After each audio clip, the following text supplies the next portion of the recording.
Kemarin ada loh ini penonton Indonesia Tanpa Stigma nge-DM aku. Halo. Oh ya? Iya, ada loh, dia bilang aku mau Gimana?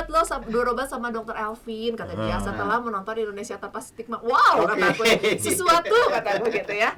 Anda nggak salah, gitu ya. Terus dia bilang, pokoknya intinya mau berobat karena sudah tidak baik-baik aja, tapi nggak diizinin berobat Sama karena orang dia tuanya. mendapat stigma di kampungnya sendiri untuk berobat gitu. Jadi ya memang makin ke daerah tuh akan makin sulit untuk mengakses layanan jiwa. Kadang stigma tuh membuat orang jadi tidak mau minum obat teratur lah at least, atau dia mau mengakses layanan berobat, atau misalnya ya karena mungkin kalau misalnya kan sering jadi poyok-poyokan tuh yang gangguan Sering jiwa diejek tuh ya, sering diejek ya. misalnya kita ngomong depres gitu, lu mah mentalnya lemah, Ya. padahal orangnya juga udah nggak baik-baik aja.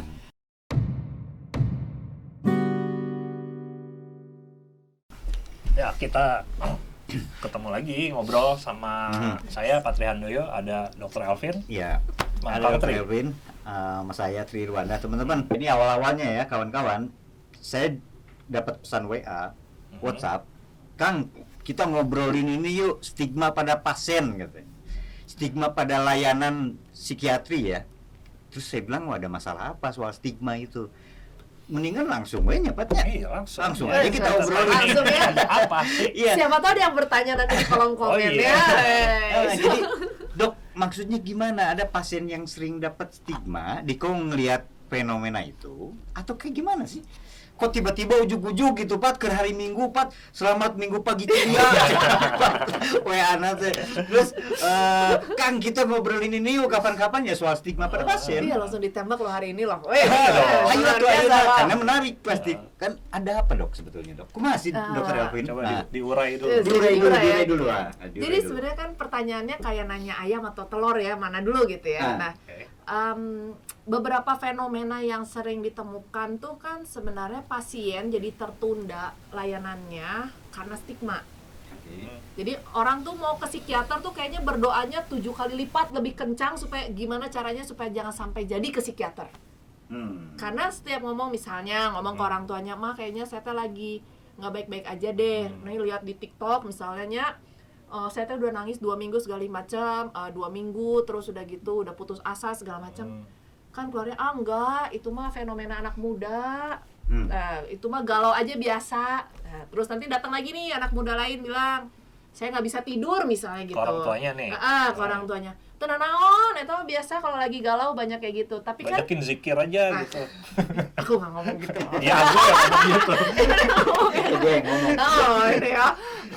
Kan jadi akhirnya kalau nggak kadang suka sarannya tuh suka aneh lagi ya. Kadang kalau nggak bisa tidur, udah aja minum antimo, udah bisa tidur keneh kan gitu biasanya. Ada loh yang kayak gitu loh. Ada ya? Ada loh, amazing. Nah, tapi kalau mereka ngomong ke teman, sebenarnya kan akan menjadi solutif karena tiba-tiba ada yang ngasih obat lah. Lu pakai iya we orang gitu bisa saran pakai iya bisa gitu.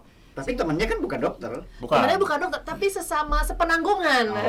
Sesama temen. Iya, tuh bisa Duh, sare. saya nggak bisa gitu. tidur nih. Nah, pengalaman saya pernah Nah, pakai obat iya. iya, pakai iya teh ciamik pisan cenah. Akhirnya kan pola itu akan berulang terus. Nah, sehingga si stigma ini kadang menyebabkan orang itu jadi self medicated atau orang itu akhirnya tidak pernah mendapatkan layanan kesehatan yang benar. Itu berpengaruh gini nggak? Itu belum menjawab sebetulnya pertanyaan saya. Kenapa Diko ujuk-ujuk hari Minggu ceria itu Kayaknya si Minggu ceria tanya. ujuk-ujuk nge-WA soal itu apa itu lagi Aku lagi dapat hidayah loh, banyak. Kak. Gitu. Itu lagi dapat hidayah di jalan karena sebulan ini tuh pasien memang wow banget. Nah, itu dia. Pasien baru banyak, terus kadang suka jengkel gitu ya kasarnya.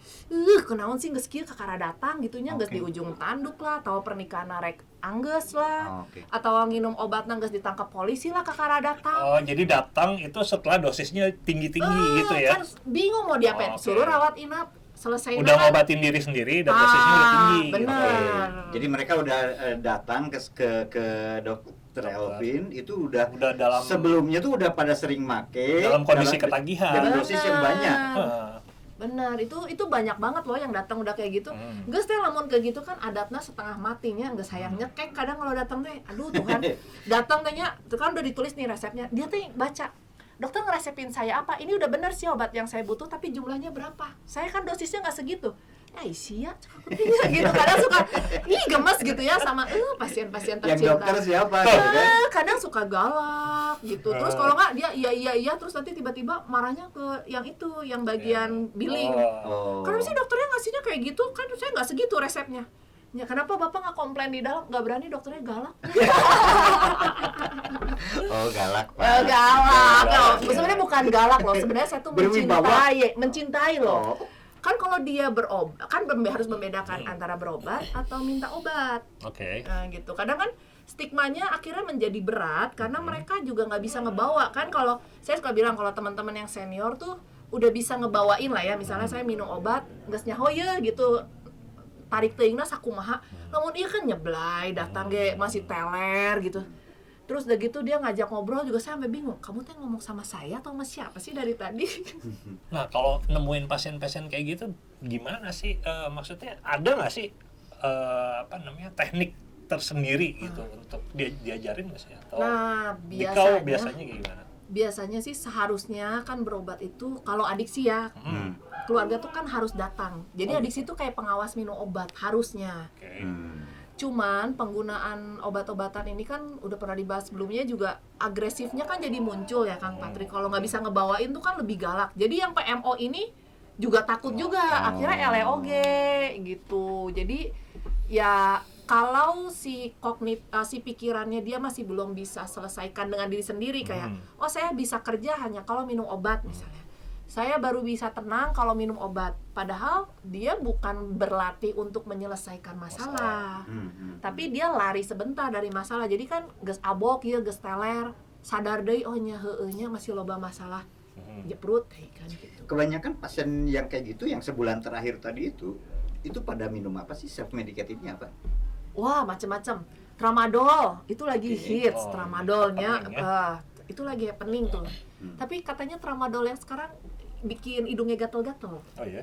Minumnya banyak kali. Mungkin ya, atau ya mungkin beli di warung hologram itu. Tramadol, terus alprazolam, terus ya kayak clonazepam itu mah inilah ya. Benzo lah ya.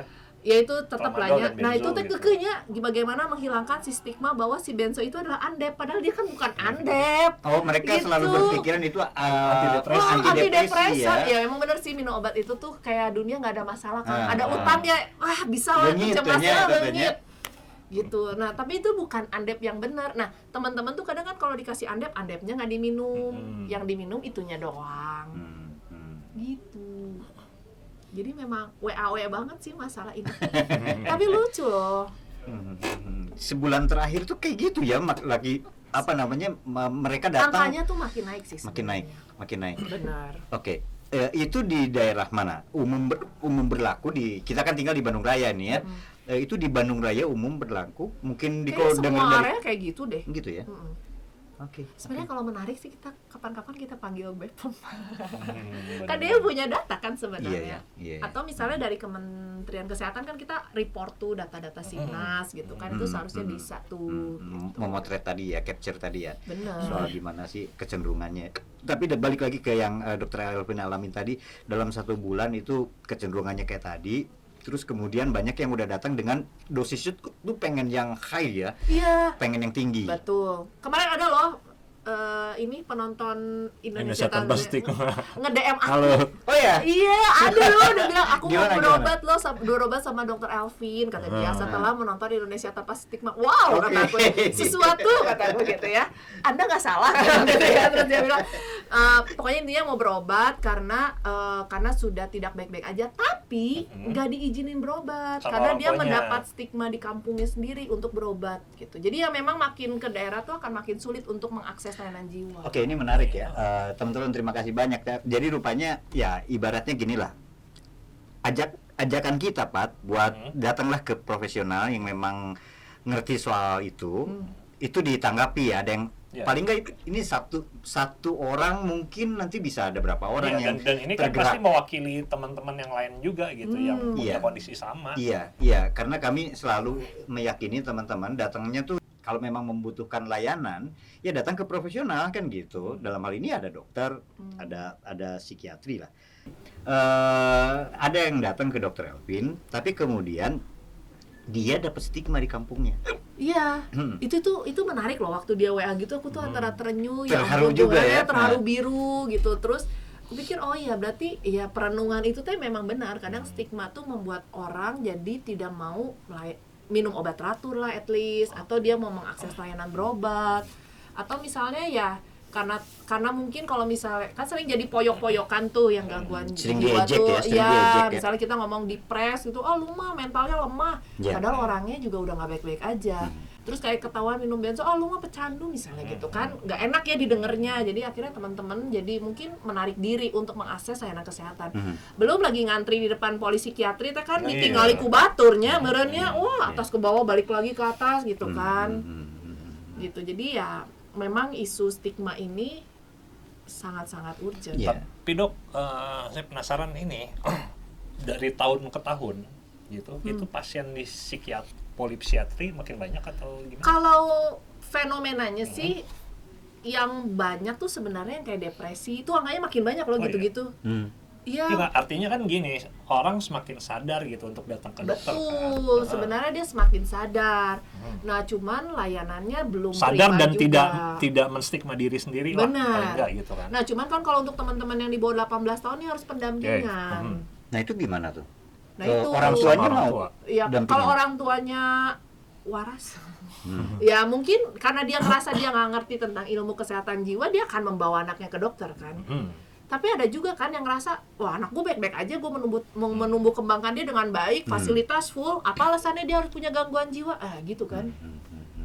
Gitu, padahal mungkin alasannya, ya kadang kan anak remaja putus cinta nih.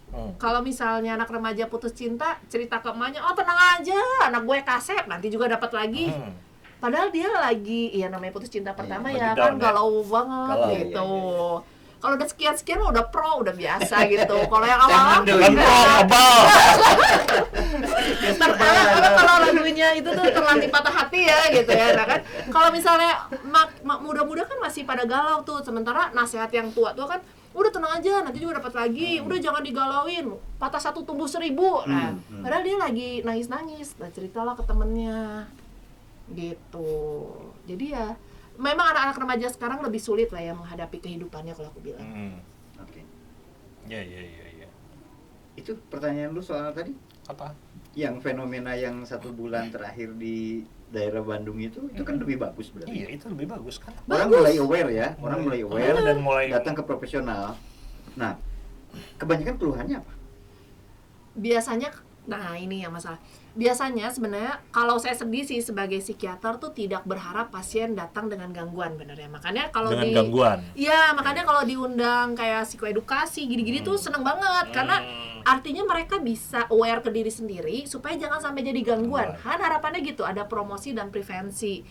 Nah, kalau udah datang ke psikiater tuh biasanya mereka udah ada gangguan, jadi memang memerlukan pengobatan. Tapi kalau misalnya teman-teman udah mulai bisa sadar diri sendiri nih, biasanya yang paling sering terjadi gangguan tuh adalah orang-orang yang tidak bisa menolak. Maksudnya? Nu tengenahan, namun misalnya nolak tuh, aduh nggak enak ya kalau nolak, gimana nih kalau ditolak, kasihan dia, gitu-gitu tuh orang-orang yang gitu. Atau Nolak kita siapa? sebutnya people pleaser. Nolak siapa? Siapapun, ada loh pasien aku yang nggak pernah bisa nolak permintaan orang lain. Sampai aku kalau ngelihat muka dia kayak mau ngutang aja rasanya. Atau minta sumbangan Kayak gitu. gini, ngutang tanpa cicilan gitu. Saking kalau aku dengar cerita gitu kadang suka berasa, aku lihat muka kamu kok rasanya aku pengen ngutang tanpa cicilan ya gitu ya, kayaknya gitu. Pasti disetujui. Pasti ya? disetujui karena dia nggak nolak atau dia merasa bersalah kalau udah nolak. Nah itu tuh yang satu itu. Atau yang kedua, dia tuh kayak ambisinya nggak bisa kontrol ambisi. Gitu. Jadi wah hidup tuh kayak kata-kata dia mah kayak kompetisi aja terus-terusan. Sama salaki kayak mungkin kompetisi dia. Impulsif gitu, Enggak, jadi bersaing we terus. Bersaing. Jadi hidup tuh kayak menang kalah ya? Kayak pertandingan aja ya. Iya, gitu. Itu juga sering. Yang ketiga biasanya orang-orang yang makan hati. Yang kalau Baperan. punya emosi itu tidak bisa diekspresikan. Jadi kalau marah, sedih, kecewa, kesel tuh semuanya nangis aja gitu. Cuma nangis aja. Nangis, makan, tidur. Nggak pernah tuh marah-marah gitu ya. Nggak pernah. Kayak gitu. Termasuk orang yang nolak tadi, yang nggak bisa nolak tadi kan, dia Betul. cuma Karena bakalan dia diam aja nangis, tuh. kok aku diginiin, kok nggak ada yang ngerti aku ya. Gitu. Nah itu yang cenderung akan mengarah ke gangguan. Kayak Betul, gitu. karena dia nggak bisa mengekspresikan emosi, karena dia tidak punya Tapi sebenarnya bisa dong dicegah sebelum sampai ke gangguan kan? bisa, makanya sekarang harus merasa nyaman untuk berkata tidak. Nah, mungkin kalau ada yang nonton nih, ibu-ibu gitu ya, emak-emak atau yang punya anak, harus ngelatih anaknya bilang enggak. tidak. Jangan suka, oh nggak boleh ngomong enggak loh, itu nggak sopan. Oke. Lah anaknya udah nggak suka, dipaksa-paksa.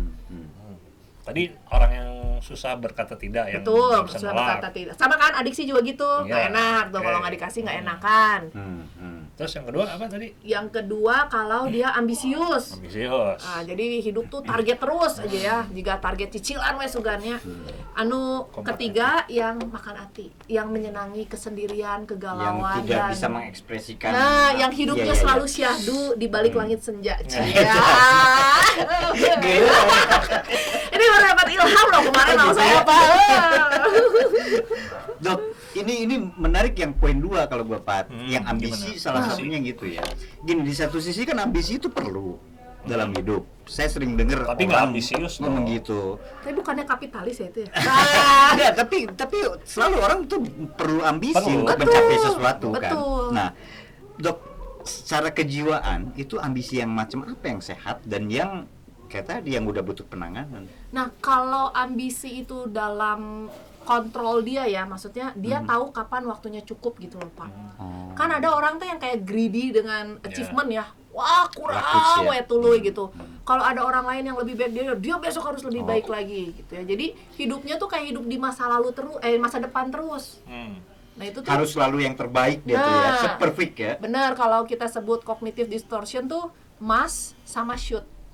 Saya harus atau yang should. Seharusnya kan saya bisa lebih baik. Seharusnya kan bisa lebih sukses. Nah, orang yang must dan should, si must should ini tuh sering banget terjadi gangguan. Satu lagi orang yang hidupnya di masa lalu, yang sering banget what if. Depresi Kalau aja berarti ya. dulu, kalau aja. Nah, itu tuh Penuh sering penyesalan terus ya banget. soalnya ya. Benar, jadi meratapinya masa lalu terus. Ini Dok, kenapa saya nanya, kawan-kawan, kenapa saya nanya itu ke Dokter Elvin tadi? Saya ingat Pak, bentar lagi tahun politik 2024. Ya, Topik yang paling aku singgung. tapi Bentar tapi lagi pemilu ya. Panas-panasnya udah mulai rame kan Ah, dari rame. sekarang kan, ya kan? Bahkan kami tinggal di Bandung, teman-teman, dan kami lihat udah mulai banyak kok bertebaran Ya. baligo raksasa kan, caleg-caleg dan sebagainya. Dok, setahu saya dalam pemberitaan itu suka muncul tuh mereka yang gagal, yang lasut yang gagal nyalon, mereka jadi terganggu.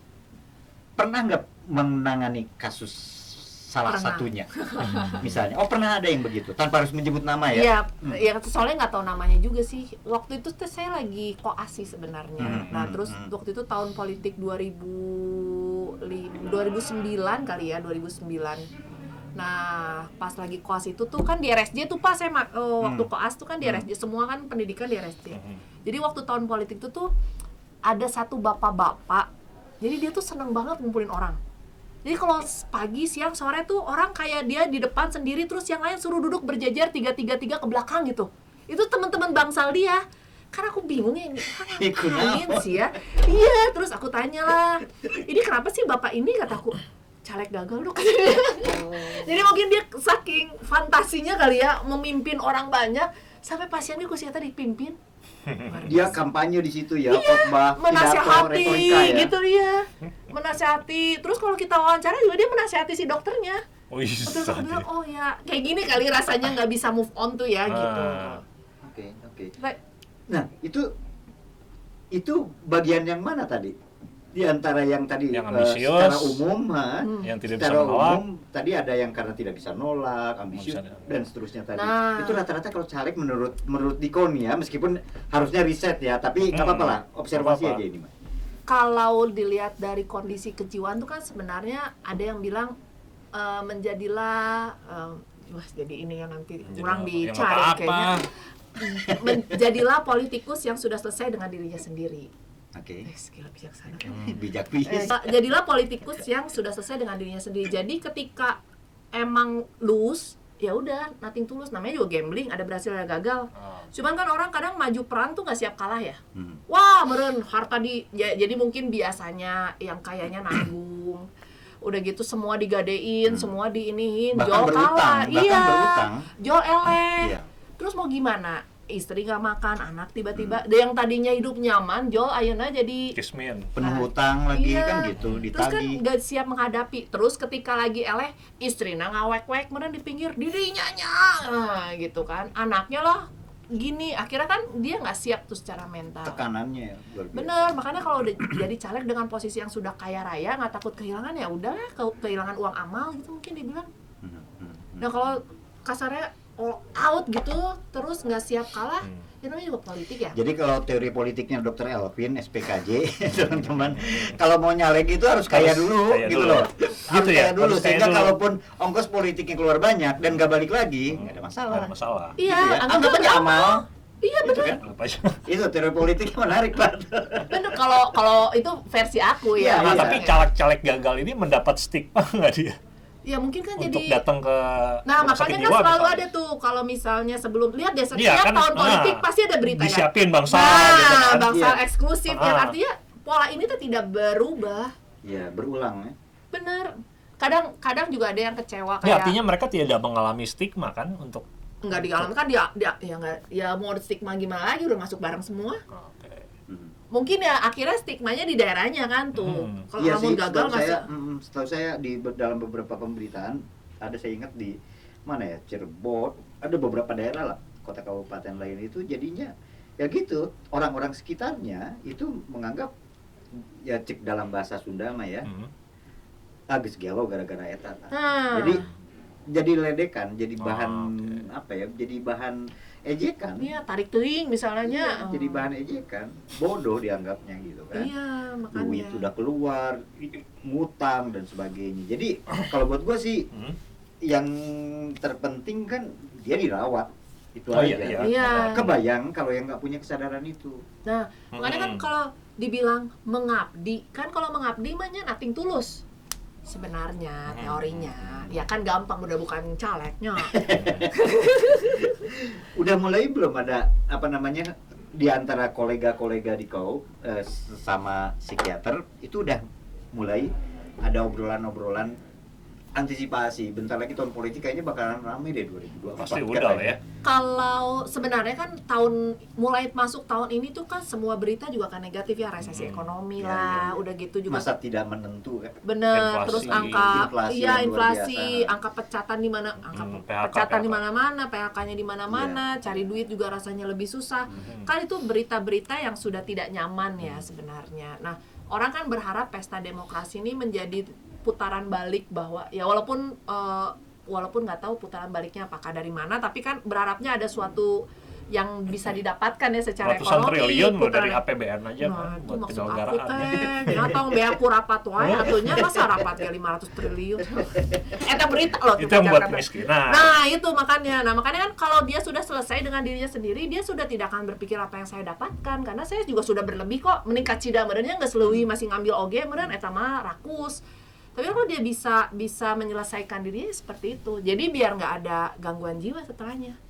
Kasarnya mah yang geus duit zakat gitu tah. Itu pasti gara-gara uang ya. Ya naon deui atuh nilai ekonomis manusia kan semuanya uang. Nggak kan ada aja orang nggak ngeluarin uang nih politikus ya, nyalek gitu. Tapi dia nggak ngeluarin uang, tapi karena ambisinya gila-gilaan gitu. Makanya nggak terjadi, dia- Pan. nggak jadi. Nah, makanya terjadi. Nggak jadi gitu, jadi terganggu gitu Bisa, kejiwaannya. bisa. Tapi itu bukan gara-gara uang, Betul. bisa aja. Ada juga. Oke. Ada. Makanya jiwa tuh sangat menarik ya. Makanya satu orang sama satu orang tuh akan sangat berbeda gitu. Nggak bisa diseragamin ya. Nggak bisa. Nah, bagaimana kita mengelola itu juga penting. Kayak pengobatan itu juga kan penting. Mengelola konsep saya nggak sakit sama saya menerima saya sakit dan saya harus sembuh kan udah jauh berbeda tuh konsep awalnya. Kadang ada yang berobat udah nangis bombay, ngabisin tisu 1 kotak, Jol ketika ya Bu, jadi mulai sekarang Ibu harus mulai rajin minum obat ya. Oh, saya baik-baik aja kok. Saya cuma perlu cerita aja. Ya kalau cerita mah ke warung kopi we atunya. Orang udah nangis, udah ngapain anaknya, udah sama suaminya ribut terus, masa masih ngomong mau ngobrol-ngobrol aja. Gitu. Jadi orang kadang menganggap jiwa itu tuh sesuatu hal yang bisa dikontrol dengan ibadah. Oke. Padahal kalau dalam kondisi sehat, iya itu menguatkan. Tapi kalau sudah dalam tahap gangguan, harus diperbaiki dulu otaknya, harus diperbaiki dulu stabilitas emosinya supaya bisa menjalani terapi lebih baik. Sama kayak adiksi juga kan, kita harus perbaiki dulu depresinya kalau dia komorbid, kita harus perbaiki dulu sosial fobianya, karena kalau nggak dia akan pakai obat itu terus. Dan penyakitnya nggak sembuh, ini nambah masalah baru. Oke. Orang jadi siga di rumah sakit jiwa nu di khotbahan teh apa teh menarik Iya ya. Di SKS mah. Kayak Mama Elvin gini. Iya Mama Elvin. Lama-lama ya, aku langsung punya masa gini ya. Dok, ini Topik kedua. Kita dulu topik ini masih pengen saya punya satu pertanyaan lagi, Pak. Gini, Dok, ada yang disebut dengan well-being dan kemudian ada yang disebut dengan kebahagiaan dan sebagainya. Itu apa sih apa yang harus dilakukan orang agar bisa mencapai tahap tadi gitu sehingga jiwanya nggak terganggu? Saya percaya yang well-being pasti dia nggak ada masalah dengan itu gitu. Yang well-being tuh maksudnya apa? Yang kaya? Enggak juga. Apa? Ini tahapnya sufi banget. Itu harus melihat ini kesejahteraan lah intinya gitu. Iya, Sejahtera jiwa, kan? raga dan sebagainya gitu. Nah, Gimana tuh? itu tuh harus melihat teorinya Maslow itu loh, Pak. Kan memang kebutuhan yang kita baru bilang well-being kalau kebutuhan basic kita terpenuhi kan, makan, sandang, pangan, papan lah harus terpenuhi kan. Yang kedua rasa aman.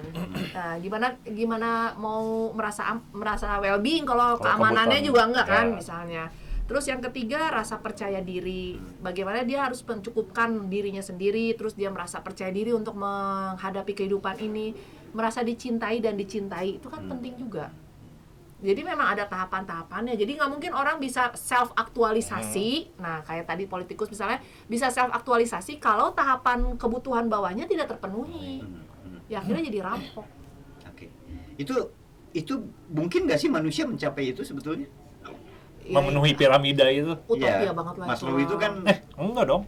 Kalau nggak terpenuhi piramidanya bakal ada yang hilang. Iya, ada yang hilang pasti. Aktualisasi dirinya enggak gitu. Betul, tapi kan ada teori-teori lainnya kan. Kayak itu kan ideal banget ya, kasarnya semua orang bisa bisa memupuk ke sana gitu. Bahkan bisa linear gitu Iya, ke itu sini ya, kan gitu. itu kan bukan sesuatu yang linear, makanya ada yang bilang well-being itu akhirnya balik lagi ke individual, nggak balik lagi ke teori-teori yang wow banget. Pokoknya salah sendirinya ngerasa cukup, ngerasa bahagia, kumaha batur, ngomong terserah gitu tah. Dan itu bukan beda dengan bukan apatis apa ya? Beda dengan egosentris gitu, aku mah aing we gitu. Nah kalau egosentris mah kan merugikan orang lain. Ini mah dia sejahtera dengan dirinya seorang Oke, dia nggak merugikan orang. Iya, kalau ini kan dia sudah ngerasa, orang bilang, oh makan di warteg memalukan, bagi gua mah happy, enak gitu, ya nggak apa-apa kan. Iya, nggak merugikan orang lain. Iya, jadi dia nggak merugikan orang lain. Kalau misalnya dia nggak mengerjakan terus, ya kumaha aing, nah itu merugikan. Itu bukan well-being. Itu egois. Itu egois ya.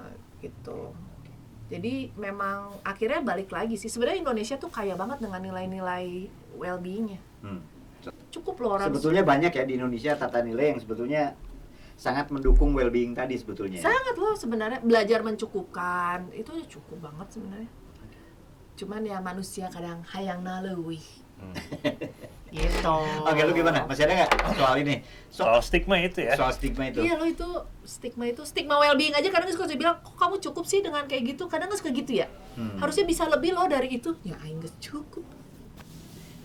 Nah, di situ Dok, gini, kan ada yang disebut dengan need for achievement, McClellan. Nah, bukankah itu yang bisa menopang kehidupan orang sehingga maju? Itu kan intinya kan, need for achievement itu kan. Benar, tapi kan itu sebenarnya tapi nggak tahu ini versi aku mungkin ya. Tapi kan itu sebenarnya versi menuntut manusia lebih. Nah, kalau achievementnya itu untuk membangun diri sendiri ya, misalnya saya membangun potensi saya menjadi lebih baik. Misalnya dulu saya nggak bisa ngobrol depan orang, sekarang saya bisa ngobrol, menjadi pembicara dan lain-lain, itu kan achievement saya. Tapi potensi diri yang dikembangkan kan, bukan mengumpulkan harta materialistik semua untuk kasarnya menunjukkan bahwa saya ini punya lebih secara material. Bukan pencukupan individualnya.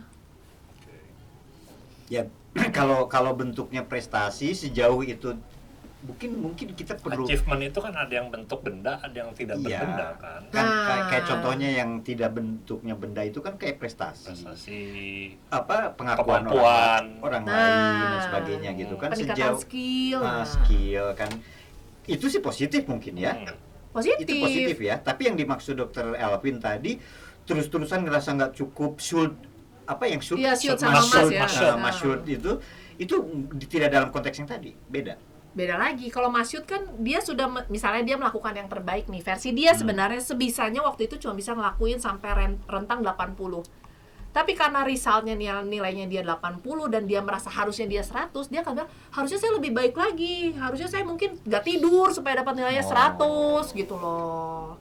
Jadi sampai menyiksa diri sendiri untuk mendapatkan yang lebih. Ya berlebihan lah ya. Iya kan Lebay itu, ya. betul, itu mengganggu, nanti nggak berapa lama berobat juga. Oke Pak, gue pikir cukup Iya, ya. coba, Soal Pak. ini yang jelas teman-teman itu ya, pesan yang tadi eksplisit malah disampaikan ya datangnya ke profesional. Kalau merasa ada yang salah nih dalam diri Dalam kita. diri. Oh, aku mau nambahin juga. Gimana Nah, tuh? teman-teman nih coba ya, kalau kemarin tuh aku lihat komen-komennya ya. Nah, kadang aku suka reply kan. Suka nanya nih ya kayak, "Dok, saya sakitnya ini, obatnya dapat ini. Menurut dokter seperti apa?" Nah, teman-teman kalau berobat, tanyain ke dokternya kenapa saya dikasih obat ini. Oke. Itu boleh ya nanya gitu kan? Boleh dong, kan bingung ya. Ai urang kita nginum obat 8, kenaon sih obat loba-loba teuing misalnya. Jangan ngomelnya di sosial media yang dokternya juga nggak bisa jawab. Pas dikasih resep, tanyain, saya kenapa dikasih obatnya Obat ini? Terus Kenapa? jumlahnya segini. Kenapa saya harus minumnya obatnya A, B, C, D, F, G misalnya gitu. Jadi ditanyain, jangan kayak minum obat bari ragu teh gini, ieu teh obat manfaatnya Iya, gitunya. Iya. Gitu. Ya kalau kata Ginan mah dulu ya, saya sering dapat itu Pak yang sampai hari ini sering saya dengar.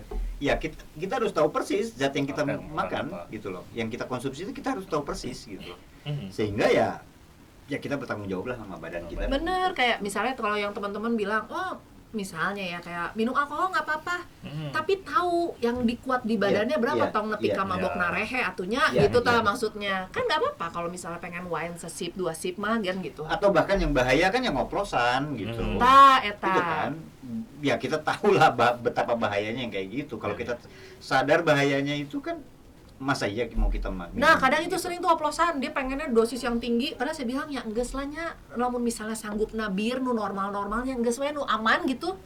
Tibatan minum nu dosis tinggi Iya, jual iya. isukanna buta. Yang resmi gitu kan, Ya. bisa dibeli di toko Nah, gitu kan. bener, yang rasanya normal juga kan kadang kalau yang itu rasanya aneh kayak spiritus cek aku mah. Emang spiritus itu. Kayak pernah.